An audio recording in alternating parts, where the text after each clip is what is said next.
नमस्कार, मैं डॉक्टर हिमांशु पराशर। आज इस वीडियो में बताऊंगा कि आप सिम्टम के बेस पर कैसे पता कर सकते हैं कि आपको वेरिकोसील की प्रॉब्लम है या नहीं है।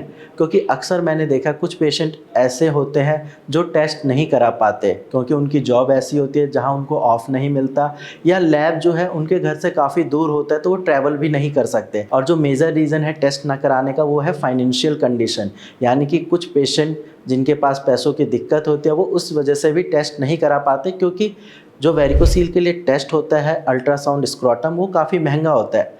एवरेज 2 से 3 हज़ार रुपये एक टेस्ट में लग जाते हैं। तो आज मैं आपको कुछ ऐसे पॉइंट बताऊंगा, कुछ ऐसे सिम्टम्स बताऊंगा जिनको आप अपनी बॉडी में चेक कर सकते हैं। अगर आपको ये दिक्कत है तो आप बिना टेस्ट के भी कंफर्म कर सकते हैं कि आपको वेरिकोसील की प्रॉब्लम है या नहीं है। तो सबसे पहले बात करते हैं, अगर आपके टेस्टिकल में पेन है और वो पेन अगर रेडिएट कर रहा है नीचे पैरों की तरफ या ऊपर पेट की तरफ, तो ये वेरिकोसील का सबसे मेन सिम्टम है।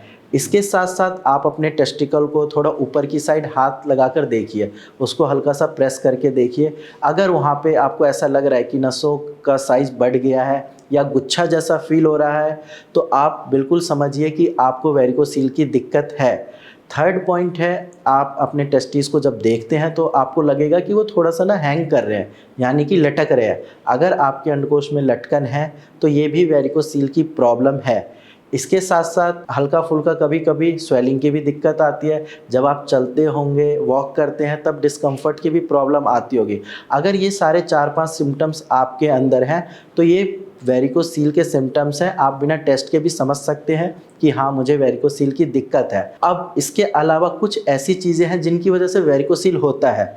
अगर आपकी बॉडी में ये भी प्रेजेंट है तो आप समझिए कि आप इनिशियल स्टेज में हैं, आपको वेरिकोसील होने वाला है। सबसे फर्स्ट है कॉन्स्टिपेशन। अगर आपको कब्ज़ की दिक्कत है और वो काफ़ी लंबे टाइम से चल रही है, साथ में टेस्टिकल में अगर दर्द है, तो आपको वेरिकोसील की बीमारी होने के काफ़ी ज़्यादा चांसेस है। सेकंड है, अगर आपकी जॉब ऐसी है जहाँ पे आप ज़्यादा देर खड़े रहते हैं या कोई भारी सामान उठाते हैं, जिस वजह से क्या होता है कि प्रॉपर ब्लड आपके टेस्टिकल तक नहीं पहुँच पाते, तो पेशेंट में अक्सर मैंने देखा है कि वेरिकोसील की प्रॉब्लम आगे जाके डेवलप हो जाती है।